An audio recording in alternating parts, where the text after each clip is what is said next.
Ladies and gentlemen, my fellow seekers of truth in the annals of history, we gather here today not to celebrate the glories of empire, but to confront the shadows that lurk within the human soul when power becomes absolute. Imagine, if you will, a young man thrust upon the throne of the mightiest realm the world had ever known, a man named Caligula, whose name would become synonymous with the very depths of depravity. In the heart of ancient Rome, where marble columns reached for the gods and the roar of the Colosseum echoed the people's will, this emperor turned paradise into pandemonium when the young Gaius Julius Caesar Germanicus stepped onto the marble dais in the Roman Senate on the 18th day of March in the year 37 of our common era. The air itself seemed to breathe relief. For 16 long years Rome had groaned beneath the sullen, suspicious tyranny of Tiberius, an emperor who had retreated to the rocky island of Capri, leaving the city in the hands of the ruthless Praetorian prefect Sejanus until even Sejanus himself was strangled on Tiberius's whispered order. Senators lived in dread of midnight knocks at the door, the treasury bled dry from endless treason trials, informers multiplied like vermin. The old emperor's death, whether by natural causes, starvation, or the quiet pillow pressed over his face by the prefect Macro, was greeted not with mourning but with an almost incredulous joy that broke across the city like dawn after a nightmare. Into this vacuum of hope strode the 24-year-old Gaius, the last surviving son of the beloved Germanicus, the general whose victories along the Rhine had made him the darling of the legions and the people alike. Germanicus had been everything Tiberius was not: handsome, affable, courageous, a man who shared the hardships of his soldiers and whose early death in Antioch, poisoned, many whispered, by Tiberius's jealousy, had left a wound in the Roman heart that never quite healed. His widow Agrippina the elder and 2 of his sons had already perished in Tiberius's purges, but little Gaius, nicknamed Caligula, Little Boots, by the soldiers who watched him toddle about the camps in a miniature legionary uniform, had survived. The legions adored him for his father's memory, the people adored him for his mother's martyrdom, the Senate, exhausted and terrified, was ready to adore anyone who was not Tiberius. The omens, at least to those eager to read them favorably, seemed perfect. Caligula entered Rome not as a conqueror but as a liberator. He arrived accompanied by the ashes of his mother and brothers, which he personally carried to the mausoleum of Augustus in a procession that moved half the city to tears. He declared a general amnesty, burning the records of the treason trials that had devoured so many lives. Informers were rounded up and exiled or executed. Senators who had been stripped of their property under Tiberius received it back with interest. He paid the legacies Tiberius had withheld from the legions and added generous bonuses of his own. He restored elections to the popular assemblies, a gesture toward republican tradition that made old men weep openly in the forum. He staged magnificent games, gladiatorial combats, chariot races, and theatrical performances that lasted from dawn until dusk, distributing money to the crowds with a lavish hand.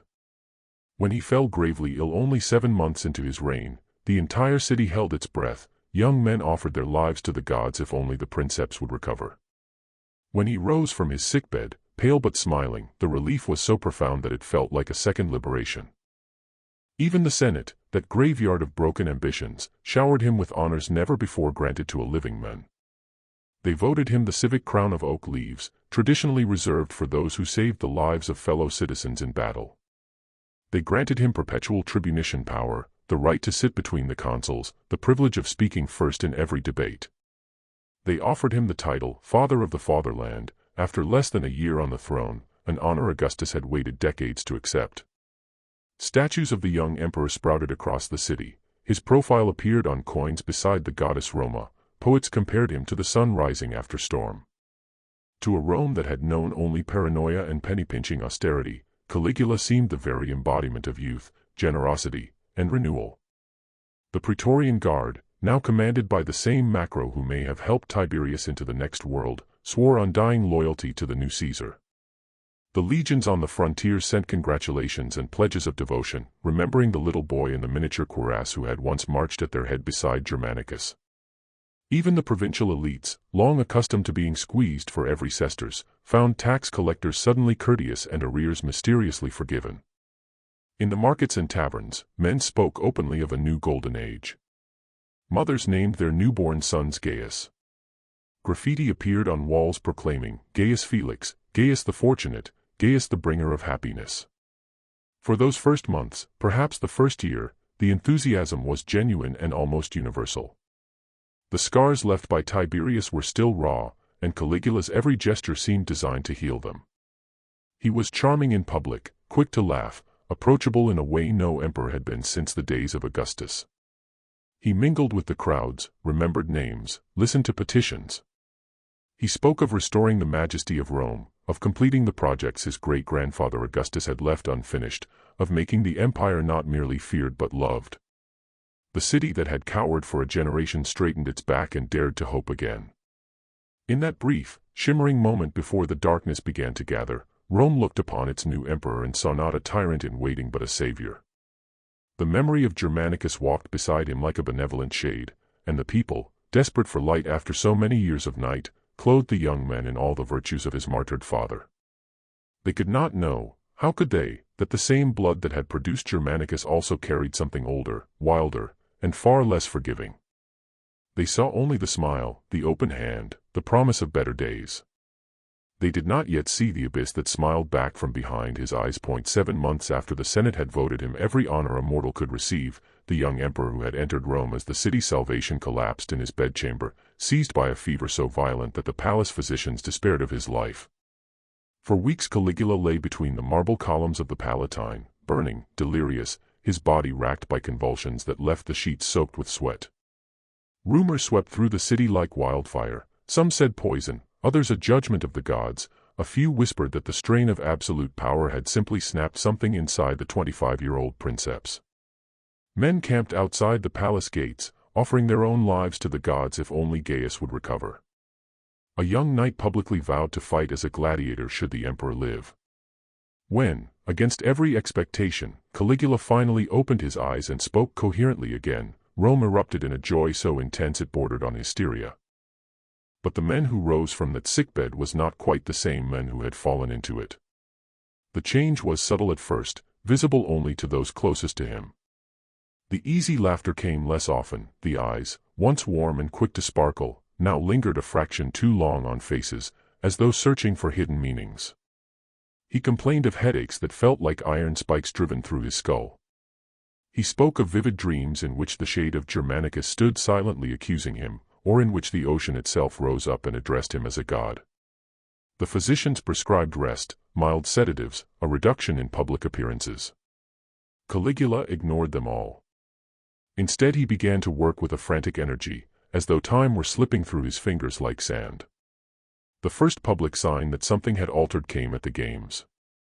Where once he had watched the combats with relaxed pleasure, applauding the victors and pardoning the brave defeated, he now leaned forward in the imperial box, lips parted, eyes glittering with an excitement that unsettled even the hardened Lanistae in the arena below.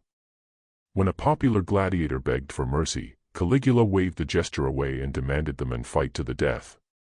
The crowd, accustomed to the young emperor's earlier generosity, murmured in confusion. Caligula turned to them with a smile that did not reach his eyes and reminded them that the emperor's pleasure was the only law that mattered. A chill passed through the tiers of stone seats. At night the palace grew stranger still. Servants whispered of corridors echoing with the emperor's pacing long after midnight, of sudden outbursts of laughter that dissolved into sobs, of conversations carried on with invisible interlocutors.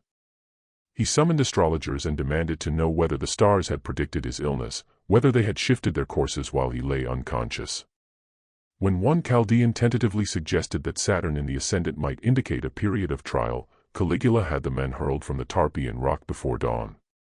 Yet hours later he would weep over the corpse of a favorite horse or distribute gold to passers-by in the Subura with childlike delight. His relationship with his family began to curdle. He had always been close to his 3 surviving sisters, especially Drusilla, the youngest and most beautiful. In the first months of his reign he had showered them with unprecedented honors, granting them the privileges of the Vestal Virgins and having their names included in the annual vows for the emperor's safety. After the illness, the affection turned feverish. He appeared with Drusilla at public banquets in a way that made even hardened Roman aristocrats look away.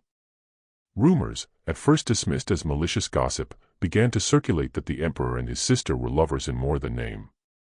When challenged by his grandmother Antonia, the formidable daughter of Mark Antony who had helped guide his early reign, Caligula listened in silence, then quietly arranged for her to drink from a cup that left her dead within the hour. The Senate noticed the change most acutely. Where once Caligula had flattered the elderly patres conscripti and sought their advice, he now mocked them openly. He revived the treason trials with a casual cruelty that made Tiberius's purges seem methodical by comparison. A senator who coughed during one of Caligula's speeches was accused of doing so to express contempt and disappeared that same night. Another who praised the emperor's recovery too effusively was condemned for flattery that concealed sarcasm. The amnesty he had granted with such fanfare was forgotten, the records he had burned were painstakingly reconstructed from memory and hearsay. Men began to speak in whispers again, to glance over their shoulders in the forum, to burn letters the moment they were read. Yet the madness, if madness it was, did not announce itself with trumpets. It crept in on little cat feet. One day Caligula would appear in public dressed as Apollo, crowned with rays of gold, demanding hymns of praise. The next he would wander the palace in a woman's stola, his face painted, giggling at jokes no one else could hear. He ordered the construction of enormous pleasure barges on Lake Nemi, complete with marble colonnades, vineyards, and bathhouses, while simultaneously complaining that the treasury was empty. He spoke of marching to Britain to conquer the ocean itself, then spent weeks planning elaborate triumphs for victories that existed only in his imagination. Those who had known him longest searched for explanations. Some blamed the illness, claiming the fever had cooked his brain. Others pointed to the sudden weight of absolute power falling on a boy who had spent his adolescence watching his family destroyed. A few dared suggest that the Julio-Claudian blood itself carried a poison, a recurring fracture that appeared every second or third generation. Whatever the cause, the bright promise that had illuminated Rome in the spring of 37 was dimming with every passing month, replaced by something unpredictable and therefore infinitely more terrifying. The city that had wept for joy at his recovery now began to hold its breath again, waiting for the next unpredictable gust from the Palatine. And still, beneath the growing strangeness, there flickered moments of the old Caligula, a sudden act of generosity, a flash of the charming smile that had once made men love him. It was this very inconsistency that made the transformation so frightening. Rome had known cruel emperors before, and paranoid ones, and incompetent ones. It had never known one whose moods shifted like desert sands, whose affection could turn to lethal hatred between sunrise and sunset. The golden boy who had ridden into the city to scatter coins and pardons was still there, somewhere behind those restless eyes, but he was sharing the palace with something new, something that watched and waited and grew stronger with every drop of blood spilled to feed it. By the beginning of the year 39, barely 2 years after the fever that nearly killed him, the emperor who had once scattered largesse like spring rain now demanded worship as his daily bread. The transformation was no longer a matter of whispered rumors in the atrium houses of the nobility, it had become the official policy of the Roman state. Caligula declared himself a living god, and Rome, city of 1,000 temples and 1,000 years of tradition, was ordered to kneel. It began quietly enough with the extension of the Palatine Palace. Architects were commanded to drive marble corridors straight to the edge of the forum so that the emperor's residence might literally touch the temple of Castor and Pollux. Caligula took to appearing on the roof of that temple at dawn, dressed in the radiant costume of Apollo, crowned with golden rays, receiving the rising sun as though the two were equals greeting one another across the sky. Senators were required to climb the temple steps at first light to prostrate themselves before this spectacle. Those who arrived late found their names added to lists that ended in the Tullianum. The Capitoline Hill itself was not spared. Caligula ordered a colossal statue of Zeus Olympios recast in his own likeness and installed in the great temple that had stood since the days of the kings.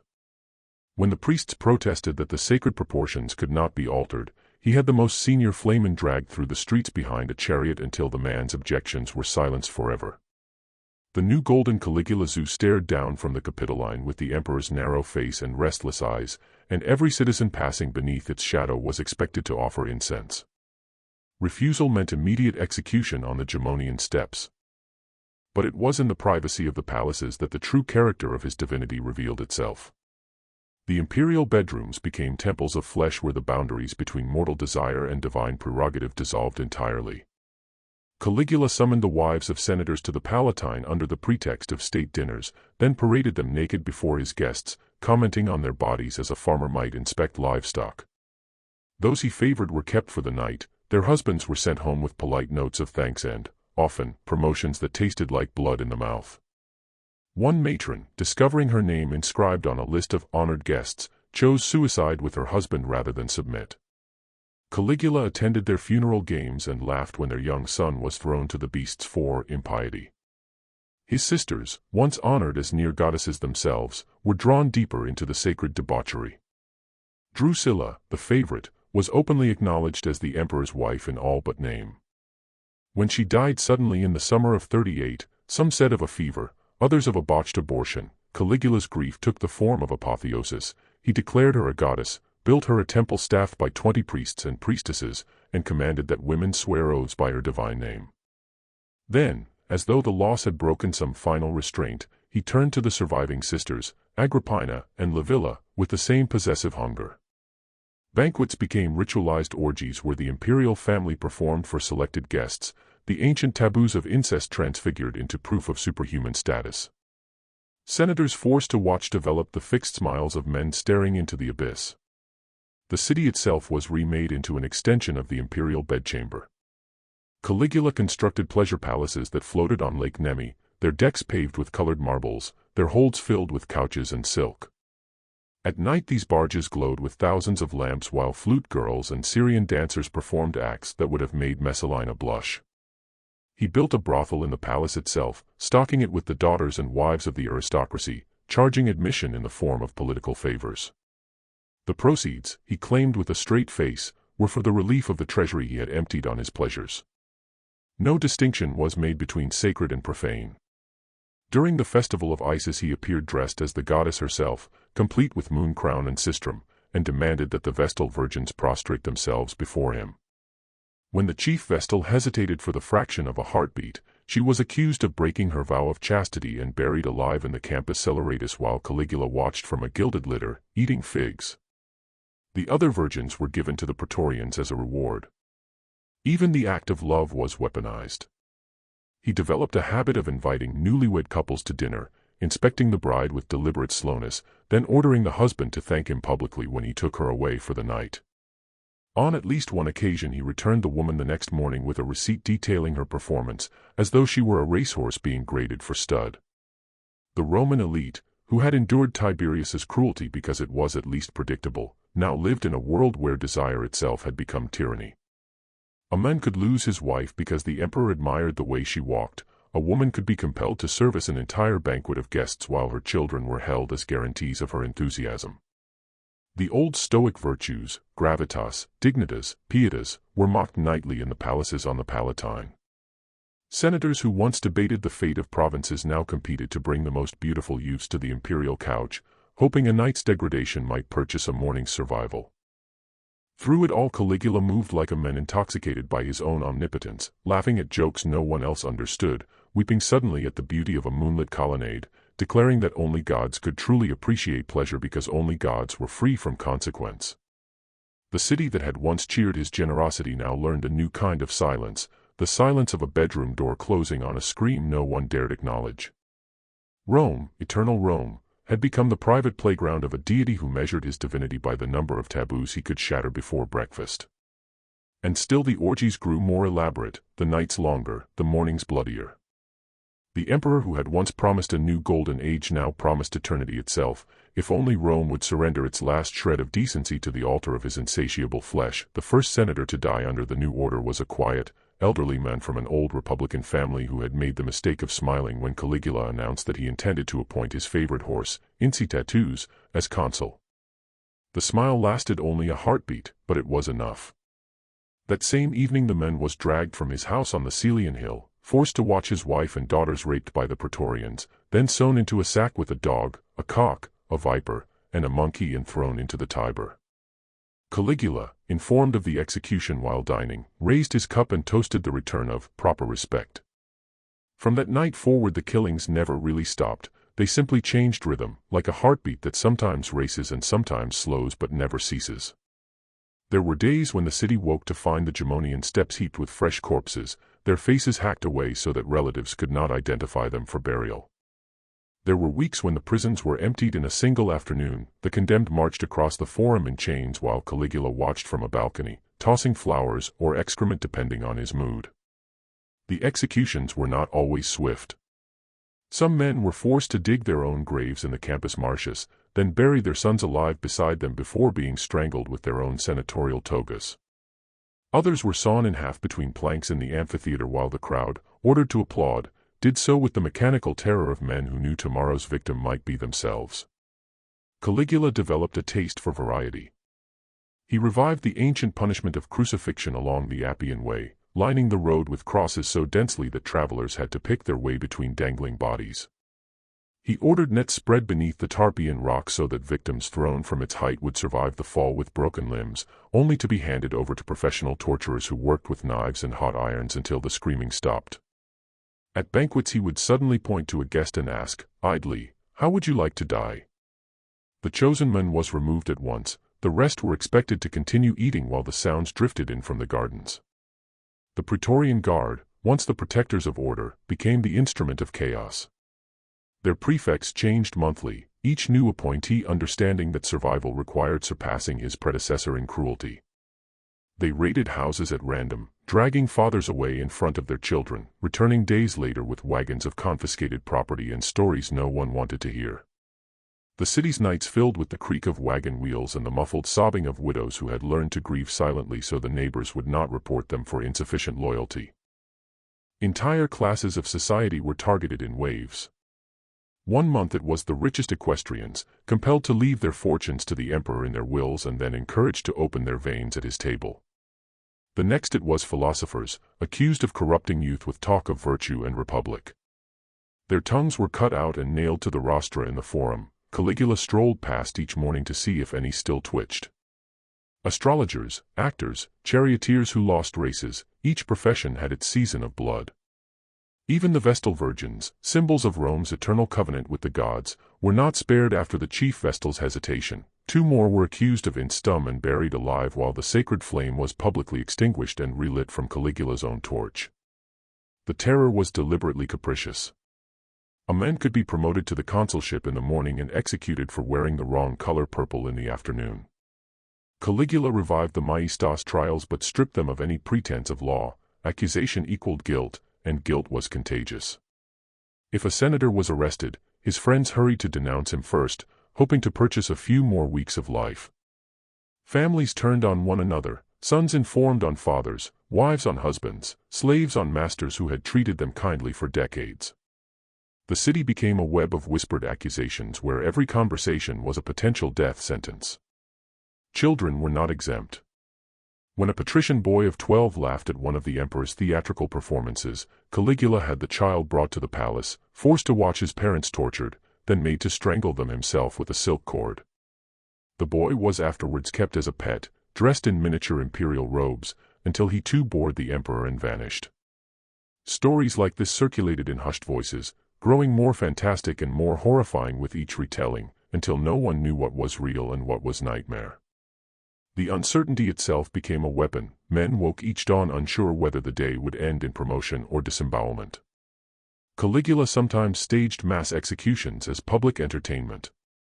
During one festival he cleared the prisons and drove the inmates into the Circus Maximus, where they were hunted by professional beast fighters while the crowd, threatened with joining them, cheered until their throats bled. On another occasion he ordered every bald man in a section of the theater seized and thrown to the lions, explaining that he disliked the sight of shiny pates under torchlight. The killings were accompanied by jokes. He had a reputation for wit even on the scaffold, kissing a victim on the cheek moments before giving the signal for decapitation. By the 3rd year of this reign the city had the hollow-eyed look of a hostage. Shops closed early, the streets emptied at dusk. The once boisterous Subura fell silent except for the occasional scream that no one investigated. Temples stood empty, their priests fled or dead, because prayer itself had become dangerous. Who knew which god Caligula would declare himself next? Mothers taught their children to avert their eyes when the imperial litter passed. Fathers burned family records that might be construed as treasonous. Rome, the city that had conquered the world, now cowered beneath the gaze of a single man who killed the way other men breathed, without thought, without remorse, and seemingly without end. The terror had become total, woven into the very air the Romans breathed, and still it escalated, as though each new horror only whetted the appetite for the next. On the 24th of January in the year 41, 4 years and 10 months after he had entered Rome to the sound of cheering that shook the heavens, Gaius Caesar Augustus Germanicus walked through the narrow tunnel beneath the Palatine palace toward a theatrical performance he had personally arranged. He was 29 years old, still boyishly slender, still capable of that sudden charming smile that had once melted an entire city. He wore a simple tunic embroidered with gold, no body armor, no diadem, no visible reminder that he believed himself a god. Around him moved the usual knot of courtiers, flatterers, and German bodyguards, while ahead, in the open air, hundreds of young aristocrats waited to greet him with rehearsed applause.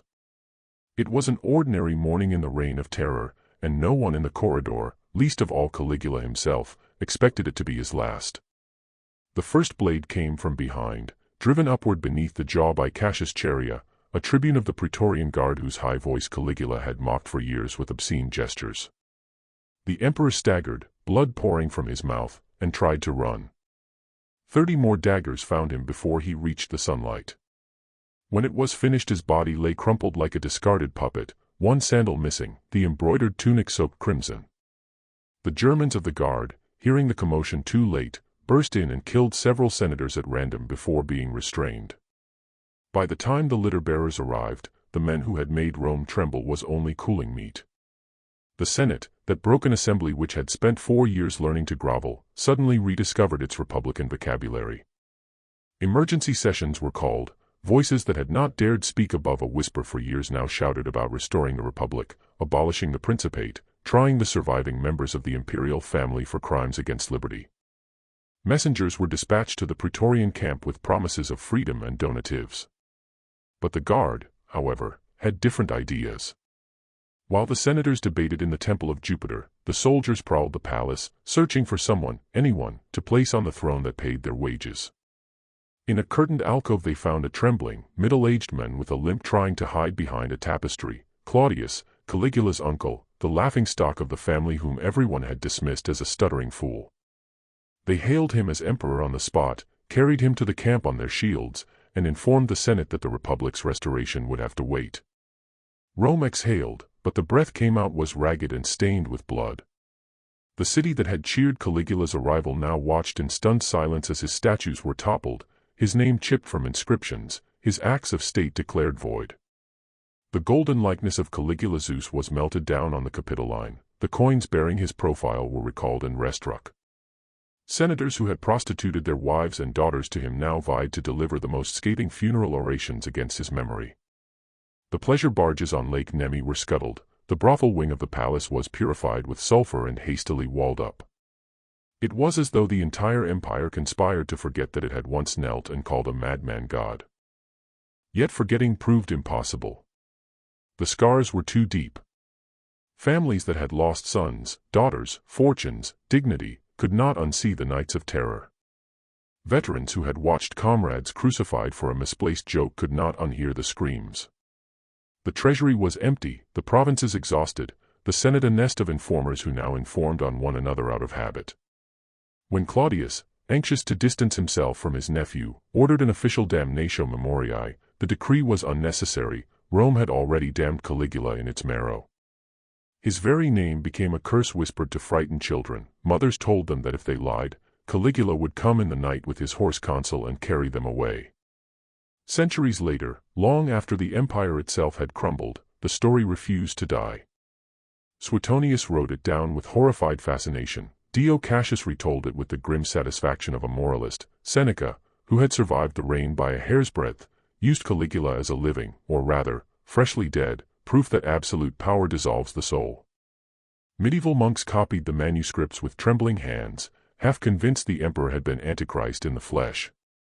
Renaissance princes read the tales by candlelight and felt, despite themselves, a shiver of recognition.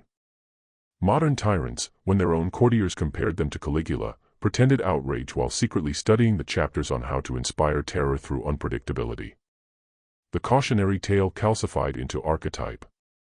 Caligula became the mirror in which every age sees its own potential for monstrosity when power is unchecked, when flattery replaces truth, when an entire society agrees to call daylight darkness because one man commands it. The details, the incest, the horse, the conversations with the moon, grew more lurid with each retelling, but the core remained terrifyingly simple. A charming young man, adored by millions, given the world on a golden plate, chose within 4 short years to turn that world into a slaughterhouse and a brothel because no one, not one person, could say no. Rome survived Caligula, as it survived Nero, Domitian, Commodus, Elagabalus, but something in the city's innocence died with him on that January morning. The Republic was never seriously proposed again. Men understood now that the choice was not between freedom and princeps but between a princeps who pretended to respect law and one who laughed at the pretense. The lesson was brutal, unambiguous, and eternal. Give one human being the power of life and death over millions, remove every trace of accountability, and eventually the mask falls. Beneath it may wait a Claudius, stammering and surprisingly competent, or it may wait a Caligula, smiling that same charming smile while calculating how many throats can be cut before dinner. That is why, 2,000 years later, the name still burns the tongue. Not because the orgies were more shocking or the massacres more bloody than those of other tyrants, they were not, but because Caligula committed his atrocities in broad daylight, with perfect self-awareness, in the very capital of law and civilization, while the world watched and applauded until the daggers finally came out. He proved that sophistication is no shield against barbarism, that culture can be turned into an elaborate stage for cruelty, that the thinnest veneer separates the civilized man from the beast when the beast sits on a throne and is told daily that it is divine. And so the warning echoes down the centuries, cold and clear, the madness is always there, curled inside absolute power like a worm in fruit, waiting for the moment when adoration becomes terror, when the moment when a city that has learned to call evil good discovers, too late, that evil has been listening.